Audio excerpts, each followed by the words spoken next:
AITA for telling her she doesn't deserve a thing after what happened. My great-grandmother recently passed away. I was very close to her, as was my granddad, her son. My granddad has a half-sister, my great-aunt, who moved to Spain 35 years ago and never returned to the UK, not even for visits. During my great-grandmother's illness, my great-aunt never visited, only making occasional phone calls. After my great-grandmother's funeral, which my great-aunt attended, we went to her house to sort her belongings. The will stated that her possessions be organized and the sale of her home be split between my granddad and his half-sister. Upon arrival, my great-aunt brought empty suitcases to pack items to take back to Spain. From the outset, I didn't like her attitude or demeanor. While we were sorting through things, she was in the bedroom, packing valuable items, including my great-grandmother's jewelry. My great-grandmother owned a porcelain doll I've adored since childhood and was the only item I wanted. I found it in my great-aunt's suitcase. When I went to retrieve it, my great-aunt demanded I be careful and put it back. I explained it was the only thing I wanted, but she dismissed me and attempted to take it from my hands. This led to a confrontation, and my granddad and mother came into the room. My granddad, who dislikes conflict, tried to calm the situation, while my mother supported my claim to the doll. Despite this, my great-aunt insisted it wasn't mine to take. Frustrated, I accused her of grabbing anything of value she could and said, "She's taking everything else of value she can get her hands on."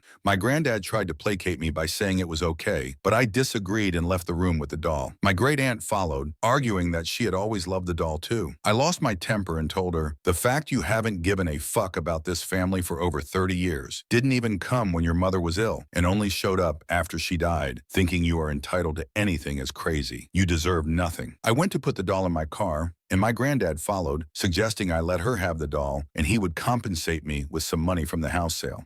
I refused, stating I didn't want the money, I wanted the doll. My mother and great-aunt came outside, with my great-aunt pleading for the doll, claiming she was also attached to it. I firmly said no and left. Later, my mother called to say my great-aunt was still making a fuss. My granddad also called, trying to persuade me to exchange the doll for something else. But I stood my ground, explaining why her actions felt so wrong. Am I the asshole for standing my ground on this?